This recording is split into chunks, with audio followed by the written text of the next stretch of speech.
Alright everyone, how's it going? Good afternoon. It's Friday, February 21st. This is KOTLGuy bringing you a very sudden matchup. Excuse me there. It's so sudden I just rolled out of bed, which is pretty lazy of me, but I got the notice and the call and I'm here for you. This is a matchup between Virtus.pro against none other than Cloud9 Gaming. So, exciting matchup here. Excited to do it. You know, obviously Virtus.pro might be a bit of an underdog going into this head-to-head battle. Cloud9 Gaming right now in the joinDOTA League is 5-1, and Virtus.pro is 3-5. So definitely Virtus.pro are looking to get a bit of a comeback here as far as rankings are concerned, and we'll see if Cloud9 can kind of just hold their own and keep their high profile. So obviously, as you can see, drafting has already begun. We're well underway. Virtus.pro pick up Venomancer and Luna, and Cloud9 grab the Doom and Batrider. So Batrider's you know, been slowly making his way back into the scene here. Batrider's one of those guys who has such a strong initiation. He's right up there with Clockwork, and he used to be very proficient there in the mid lane, but as of lately, we've been seeing him venture off to a side lane, maybe hang out in the jungle once again. Overall, just look for him to get those levels early so he could be a factor sooner rather than later. And then obviously Doom is another one of those, you know, characters who could shut someone down promptly and not allow him to be a part of the fight. So, and he's also been a very popular Eternal Envy pickup. So this could be a possibility. We've been seeing a lot of action with him in the mid lane. Also, we've seen Sing Sing with Doom in the mid lane, so a lot of options there. I'm really curious to see how overall it will work out. And Luna for Virtus.pro side has been proven to be a very solid pickup, not only for themselves but for Cloud9, and that's because she can really rain some heavy damage later in the game. Those glaives able to shred apart any lane, shred apart the base very quickly. Look for her to try to build up as much survivability first, and then look to move in some damage soon after. I mean, obviously with pickups like Batrider and Doom, she's going to be running into a long game. Even the BKB won't be able to stop the Doom. So Virtus.pro have kind of need to form their team up a little bit stronger here. It's not looking too good. Jakiro actually grabbed here. I know Aui's a big fan of Jakiro. He loves the hero a lot. I've heard him talk about it a couple of times. I'm personally a big fan as well. As long as you got a decent amount of lockdown to work with, I've seen a lot of teams roll with the Jakiro and Shadow Demon kind of lane, having the disruption to hold them in place, allowing the huge dual breath Ice Path combo to follow, and obviously Macropyre is nothing to scoff at either. So Jakiro's grabbed, which is sweet. And meanwhile, Virtus.pro, if you look over some of the bans here, they get rid of the Enchantress and the Chen. They're not a big fan of that kind of jungle setup who lays early aggression on their own lane, and preferably their mid lane. So we'll see how they decide to build it. A lot of big mid players are still available in the game. You got the Outworld Devourer. You also got still the Viper, even the Razor, excuse me, all there. So we'll see how they want to contest possibly this Doom right here. But you got a lot of variables still on the field. Cloud9 are not giving a lot away with their draft. There's no guaranteed lane assignments there. So Virtus.pro really don't know what's coming. All they know is that they have a Venomancer. And, you know, Venomancer can work in that kind of same sense where you throw him a smoke, he might be able to move around, or you can give him, you know, a solid stay put here in the lane and allow him to throw out the wards to get a little extra vision. So we'll kind of wait and see how this decides to go. Very slow-paced draft here. All right, and you know what, everyone? I hope you're doing well over here in the joinDOTA community. I got my coffee right here. Oh, that's hot. That's hotter than I thought it would be. Okay, Virtus.pro do grab the Outworld Devourer, who I said was still in there, and this is good. You know, obviously, Outworld Devourer reigns king in that mid lane. This puts a little more pressure on Cloud9 to address him and allow someone to make the maneuver to the mid lane and allow their own mid lane to achieve certain success. How many times did I say allow right there? I'm not even quite sure. But yeah, Outworld Devourer, great. What can you say? Can't complain about the OD. He'll be able to come in, drop the big hammer. He can really control the CS as much as possible. There's only a few possible contenders in there, which are still available. A lot of people typically fall back on that Razor, maybe a little bit of the Viper here and there. But nope, we got a Cloud9 Mirana here, and a lot of people would soon say this is going to be the Sing Sing Mirana. Which, hey, you know what? I wouldn't mind saying, you know. Who hates a nice crowd-pleasing arrow from time to time? I sure don't. So we'll see if that's the case. A lot of options still available in this pool, but we're already looking at a very solid mid-game here from Cloud9. Once a lot of these heroes reach their level 6, look for them to begin a party. That Virtus Pro is definitely going to be invited to. Wow, look at this. Warlock. Out of the blue, out of left field, they throw in the Warlock. They want some serious crowd control here, and no one can do it better than Warlock. You got that huge ultimate. You definitely got the Fatal Bonds, so you can't complain there. If Batrider decides to make a jump in, maybe make a snag on Luna or Outworld, you have the eject button right there with Warlock with the Chaotic Offering. You rain down that party from above, and next thing you know, Batrider is stuck in place. So what they're also doing is they're creating multiple targets for Doom. This can make things a little bit hairy for him. He has to get into a fight. He doesn't really know who he's going to want to Doom up because there's a lot of solid options there. If you Doom up the Luna, you're going to leave the Warlock to bring down the ultimate. If you Doom the Warlock, you still have Luna, Outworld, and even Venomancer to kind of just lay out their serious AoE damage. So I'm liking the team fight Virtus Pro got going here. You know, a lot of AoE work with both the Venomancer and Warlock ultimates, but I feel like there's just something missing from this side. A little bit of glue to bring the house together. So we'll see if they find the appropriate piece of their puzzle that they need in their 5th pickup. What I'm looking at here is potentially obvious. Maybe someone who can absorb a little bit of damage. I was going to say Clock, but obviously he's been eliminated from Cloud9's side. They don't want to care with it, you know, any proper initiation on their behalf, but that's something that Virtus Pro is definitely missing. With the exception of the fact that maybe Outworld Devourer will be able to grab this a 4-staff for himself, he doesn't really have much to get into the fight quickly. They need someone who can initiate properly and get the fight going in their favor. And I like this pickup here by Cloud9. They grabbed the Rubik, who obviously is a fabled enemy of the Warlock. Typically has an easier time grabbing the Chaotic Offering from him. Even if he doesn't get the Chaotic Offering, he has a lot of great options there. 10 seconds remaining. So, but now that Cloud9 has completed their draft, we'll see how their lane setup is going to be here. I mean, we've seen obviously from time to time Sing Sing be one of the tried and true mid lane Miranas. Batrider is an old classic in the mid lane, and we've even seen Eternal Envy on the Doom in the mid lane. So a lot of options are available for them. You got the Rubik and Jakiro, who could be rolling with a tri-lane setup on the Mirana. You throw Batrider possibly, or even Doom in the off lane. So we'll see how Cloud9 want to decide this out. They have a lot of options to work with. Virtus Pro still need to get their 5th pickup. They do get rid of the Disruptor, who I'm always a big fan of, and it's a shame we won't get to see him. He works relatively well as Initiator. He has great isolation plays with the Glimpse, but we'll see what Virtus Pro decide to do. They're on their last 5 seconds here to grab up their 5th and final pickup, which, wow, all right. Treant Protector. Not quite as good for the initiation unless he can Nature's Guise himself into the fight, but you know, who can ate a solid Overgrowth and a solid set of support early in the game? I mean, you know, Lemming Arbor took quite a punishment in about, what, 6.79 I think was the proper patch. Living Armor, the cooldown was dramatically increased, especially earlier in the game, so what was once a very broken global ability to help out your allies has become you know, a bit of a problem. Now trees have to think a lot harder before they just jump right into saving an ally, because you can look for Cloud9 to see who tree decides to Living Armor and then immediately make a jump on someone else. So this puts a little more pressure here on what looks like NS will be the tree to appropriately decide when to Living Armor and how. And obviously a lot more pressure will be on him for the Overgrowth. So we'll see if he could step up to the challenge and play that proper tree support. But with that said, we've jumped into the game, and we've also jumped ourselves into a nice obligatory pause. So we'll start off there.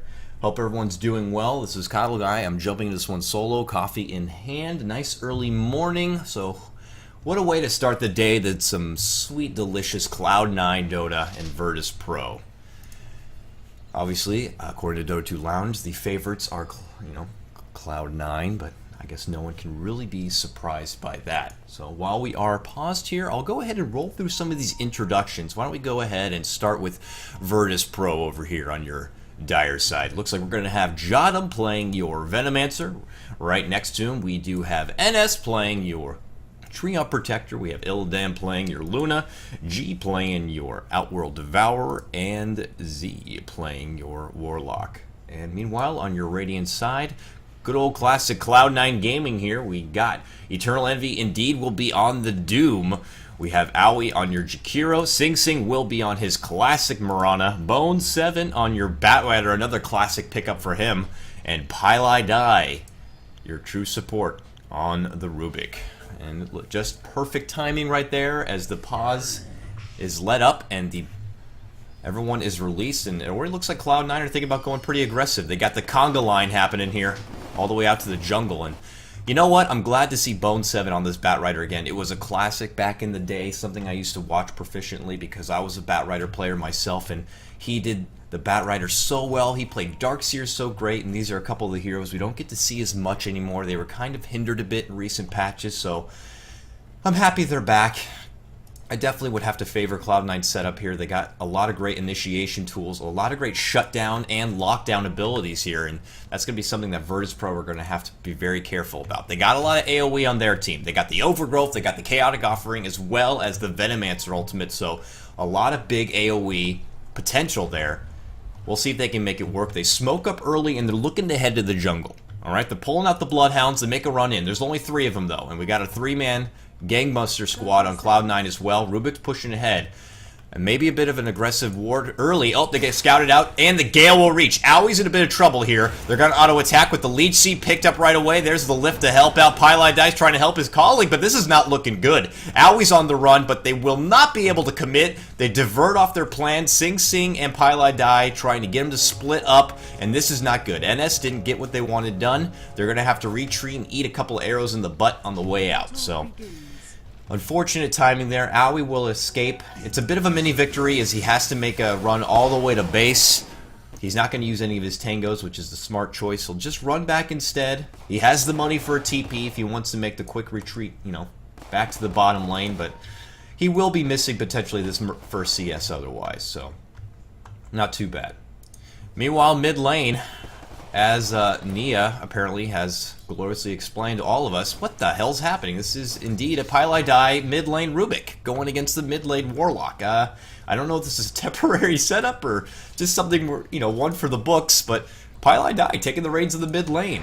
I like it. And we're going to have a bit of a side mid lane happening up here top. Outworld is going to be going against Batrider in your top lane, and we're going to have what looks like a try versus dual lane here.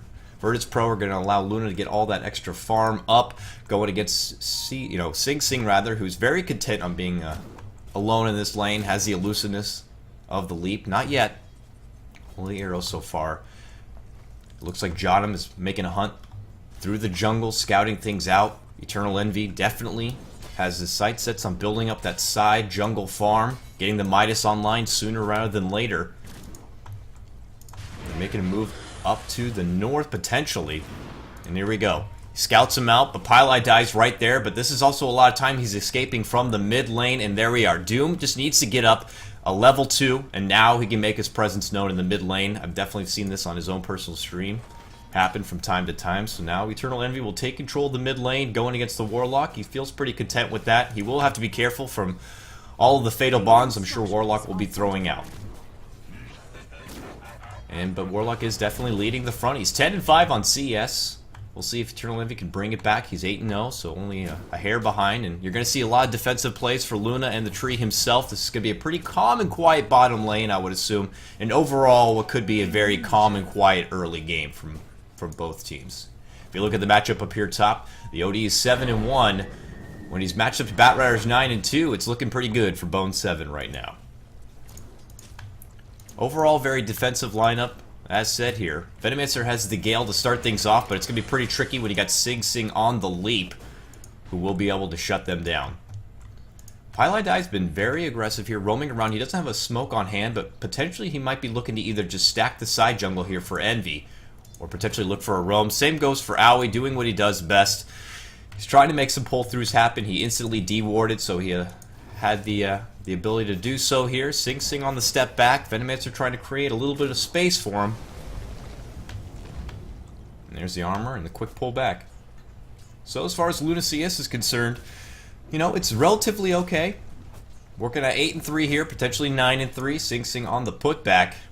But it's going to be relatively a calm front. Look for a couple of these rune fights to happen here. We got another minute before that happens, though. Owie's floating on the outskirts. They look to make something happen. There's the Gale on Sing, and Owie might have to step in, weighing it out for appropriate Ice Path here. Ice Path can be tricky to land, let me tell you.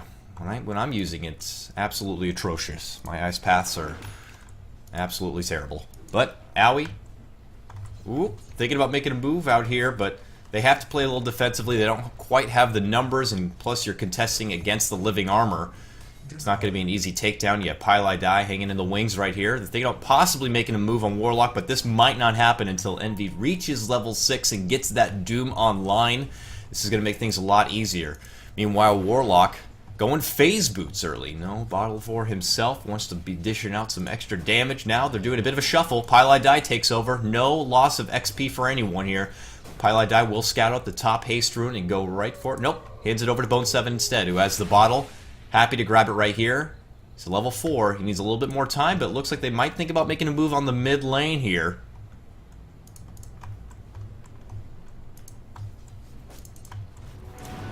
And Arrow will catch on NS, but I don't think they'll be able to capitalize on it.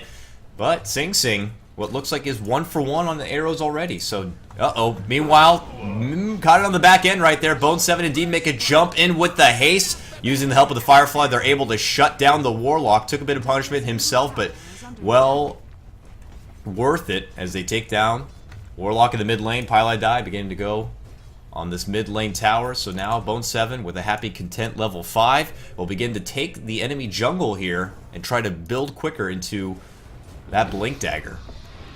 Very unhappy Z here, running right back on the KOTLGuy. Fatal Bonds are there. He's got a lot of damage, but nice lift. He's going to make a run. It looks like they might commit here, but here comes Envy. Throws out the nice net, shuts him down. One attack on the courier, but they will pull back overall. So first blood will go on Cloud9's side.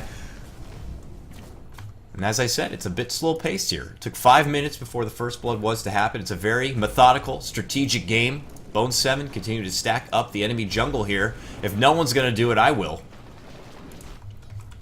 But this allows a lot of space here. Good old Outward on the top lane, getting that free farm. But if you look at the list, he's on top. 31-16. I guess they feel pretty confident going against him. The Doom would be able to easily shut down the Outworld from reaching his full potential. So I guess Cloud9 not too threatened by it. Don't need to worry about that lane just yet. Bone 7 more content on getting some reliable, easy farm and getting that Blink Dagger right away, which would be a lot more crucial than having to contest an Outworld in that top lane. Illidan picks up his helm. It looks like he's going to be going right into the helm of the Dominator there, which will put a little more pressure on not only himself but his team to maybe bring in some extra stacks. And I like the rune control coming out here for Cloud9. Nice pickup right there. Owie grabs the Invis. He's thinking about maybe making a move mid lane, but bottom might have to be it. Sing Sing just very methodical, slow-paced right now, trying to build up his own. But what we said was Cloud9 is a very level 6 heavy team, so they're going to take it slow until then. As level 6 reaches, maybe look for the Doom. Here goes the Gale on Sing Sing to try to slow him out. Owie steps in, throws out the dual breath. There's the arrow. It catches! Jodham doesn't see it coming on the side skirt. This might be a takedown. Nice ice path, rather. Owie gets the job done and cleans things up. They pick out the Venomancer and pull ahead 2-0 now. Owie on the run back. He does feed himself over, however, so it is a bit of a support for a support in the end. Virtus Pro just happy to get on the board now. It's 2 for 1. And Bone 7, now level 6. We'll see if he makes a move here, possibly on the mid lane. or proceeds to farm it out in the jungle. Meanwhile, you still have that OD farming up. G having a good time with all the safe farm. Let's see if he can build up the CS as much as possible. And Bone 7 still... Oh, he gets pinged there. They see it. Warlock's got to be careful. He's hanging really low down here, so he really doesn't want to get in too much trouble. Envy mid lane, he's level 6 as well, so it's either hand over the tower or hand over your life, but make way, we're coming down here. And he can't do anything about this. This is going to be a free tower handover. Meanwhile, your bottom lane, they're making a move on Johnham once again. Nice lockdown. Sing Sing unable to continue. Eats a little bit of damage from the tower, leaps away, and gets out. And since Warlock will not contest this mid tower, Bode 7 heads right back to the jungle farming up. And Eternal Envy and company will just continue to rain down this mid lane. The Shadow came out for defensive purposes. They make their escape. Sing Sing got really low like right there, but he does get away.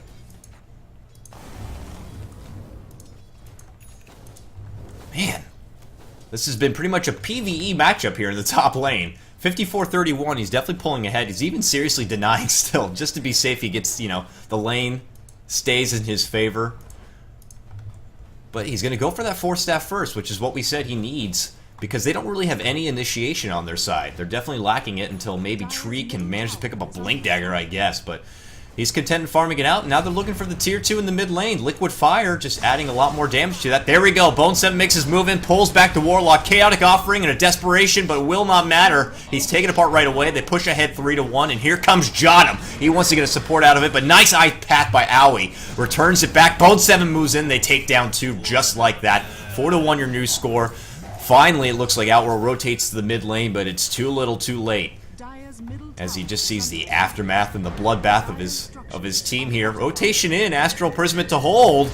There we go. Eternal Envy with no more mana runs up to the north. Illidan's going to be on the chase here. Not level 6 himself, so he can't make the Eclipse happen, and no more mana. He decides to pull off. Bone 7 jumps in. Nice flame break. They're looking to take it to him here. Outworld splits up there. He's heading way up to the top of the base, now coming back, but all over the place. Another Chaotic Offering. I could have sworn he just used that. Unbelievable, but he gets taken down once again. NS on the retreat back. Eternal Envy ends up falling, makes the score 4-2 now, as Virtus.pro look to clean up their own jungle and just get themselves a little bit of breathing room, as Cloud9 just really laying it on thick early. Owie with no more mana returns himself to the top lane to kind of get himself to level 6. Bone 7, obviously, with Blink Dagger now in hand, will continue to farm up the jungle. We'll see if he goes into his typical cookie cutter 4-staff build next. And meanwhile, your bottom lane Sing Sing been very content here, just slowly farming himself out. He's got that Ring of Aquila available, nearly 1k in his checking account. We'll see if he goes into that reliable Yasha get up, maybe Manta later on. You know, the usual Sing Sing fashion. And now we're doing the buddy-buddy system here in the top lane.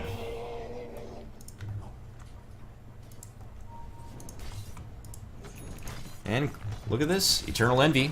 Looks like it could be the early makings of a utility-style Doom here as he grabs up the mechanism. Dire's top tower is under attack. And top lane, Owie looking to pester a bit on this tier 1 tower. So back to your usual rotation of farming here for the rest of Cloud9. They're looking to build up the supports up a bit more, which could be the... jump in by Bone 7, grabs Illidan, the prime target here, pulls him right back. A lot of damage and quickly taken apart. No problems there. They're looking for more, possibly. Bone 7 hopping and bopping up and down the cliffside. There goes the lift. Pylai Die looking to make a move on Z. Big damage with the help of the Lucent Beam there. Able to shut him down. Astral Imprisonment for desperation, but it will not matter as Eternal Envy steps in and cuts him down right away. There goes the Doom. They want G now. G forced on the run, but this is the beginning of the end. The Fade Bolt to finish it off there.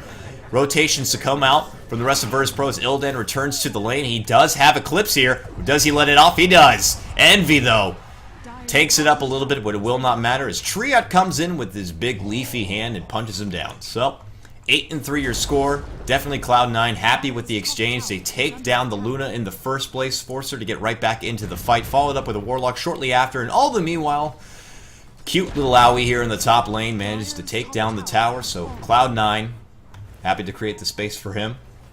And overall, very happy. As far as gold earned, we got nearly 5k right now for Cloud9.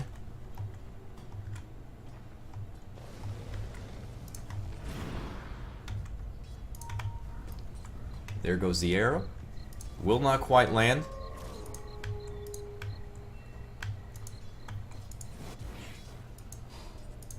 Now Virtus Pro, I feel like their mission should be to kind of just lay out some wards early, get a little bit of the space back. It's a lot of aggression here. You can see they're already building forward with their own vision here. OD managed to pick up the Force Staff for himself, but on the back pedal, rather, pretty frequently through this game. As it looks like Cloud9 are looking to control the map sooner rather than later. Phase boots complete. And look at that. Owie picking up the Veil for himself. A bit of an out of the norm pickup. Works properly on Jakiro, but Owie's known for that.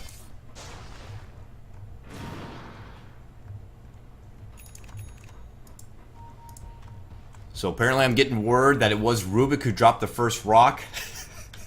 Which would obviously make a lot more sense, so sorry about that, guys. It's very early for myself right now. I kind of got thrown into this one, making the best of it.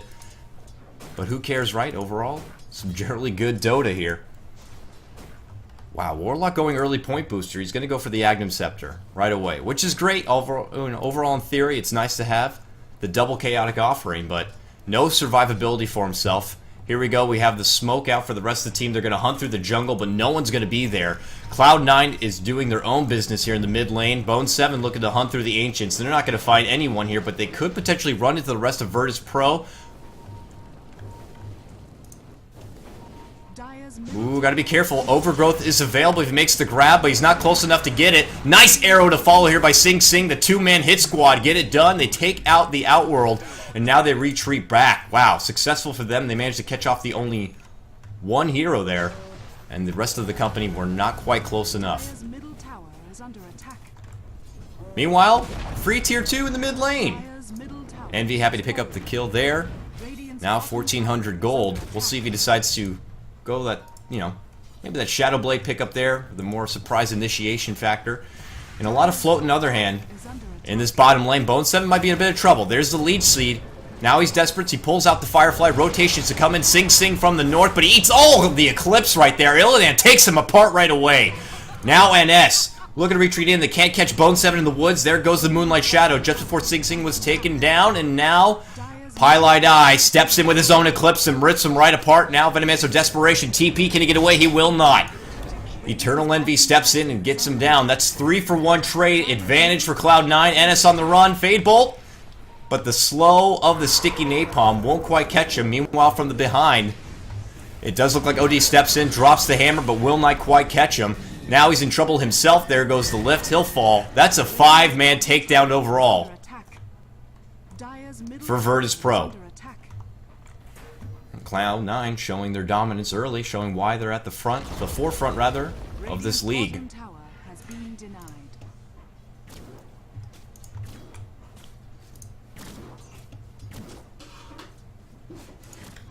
And we look over the net worth, you can see all top 3 belong right to Cloud9. Eternal Envy leaving the front, 7,400. Ooh, arrow attempt, not going to be there. Leap back, eats the nuke on the way out, but bottles up shortly after.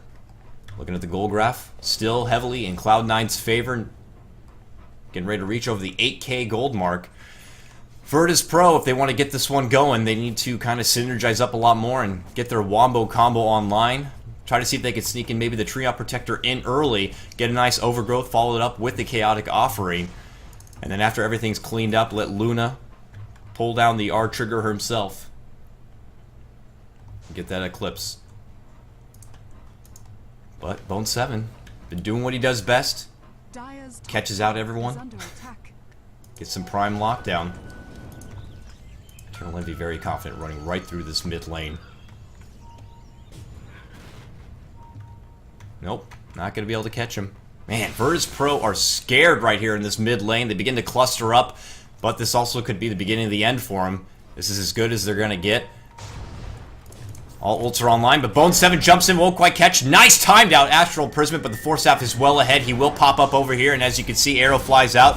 Eternal Envy makes a jump in. There goes the Doom. Puts it on the tree. No Overgrowth for him. He has to retreat back. Eternal Envy will potentially end up falling. One more auto attack. There it is. He ends up going down. Same goes for the Luna, though. So relatively in exchange. Tree will he get denied? There's the Astral. They're going to try to wait it out instead.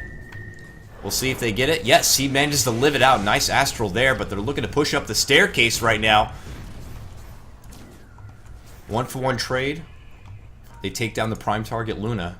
Hand over Eternal Envy in exchange, but overall, Virtus Pro had to play it very cautiously there. They managed to save their Comrade tree, but not too good. Chaotic Offering was used. And they're going to look to rotate up the top lane and try to eliminate the rest of these outer towers.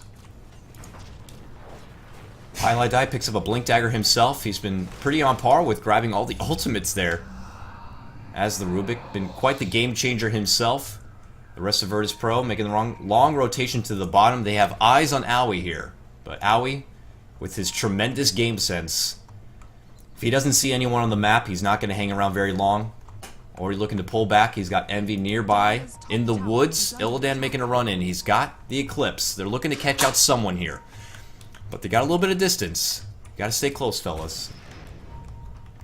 Oh boy. They're looking to move in. They're slowly creeping through the jungle. Trying to find anyone they can. Meanwhile, you got KOTLGuy. True Rubik split push rat Dota happening right now in the top lane. As he begins to pester away this tier 2 tower. Finally, someone will make the rotation in. It will be Luna. Illidan going to find any sort of relative farm space. Happy to contest the Rubik for this. But look at that. As far as items go, only the Helm of the Dominator online. 600 gold available. No BKB in sight. I don't even know if BKB would be the relative choice for her. She'll always have the problem of the Doom there. And look at this. Here we go. Bone 7. He's hungry. He wants a blink and kill right now. Uh-oh. Pull away the creeps, trying to pull them forward. Won't quite catch it. Instead, he jumps back, and the rest of Virtus Pro are going to just kind of pester away this stack of Ancients here, building in the extra farm.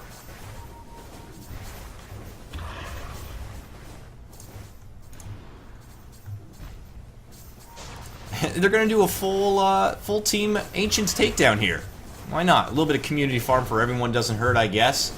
Cloud9 don't really know what to make of it. They're kind of scouting out the jungle in the meantime, seeing if they're going to address this top lane, which KOTLGuy has been very content on farming. This is a lot of solo XP he's been working with. He's level 12 for a Rubik, which is very nice when you consider that the Venomancer on the other side is level 7. And they rotate themselves to the Roche, which, yeah, Cloud9 know this is coming. Moonlight Shadow to come out. There's the Blinken. They pull out the tree. Tree's got to be taken down potentially before he gets the ult off. Oh, there's a leech seed, but it will not matter. He falls. Meanwhile, they're going to continue trying to take out this Roche. They get it down. They grab it up. Illidan grabs the Aegis here. Pull back, but nice move in. Venomancer with a desperate ult, but here comes Envy. Throws out the Doom. Takes him down one by one. They begin to fall. Warlock unable to get anything done. Makes the retreat out. Bone 7 gets the job complete. They're looking for a full 5-man wipe potentially here, and there they got it. Even the Golem is not safe. Owie runs for his life, but they call out the GG early here. And Cloud9 take victory quickly. 20-6 your final score. And that will do it. That's game 1 of this 2-game series. First point goes right away over to Cloud9. We'll quickly try to jump into game 2, everyone.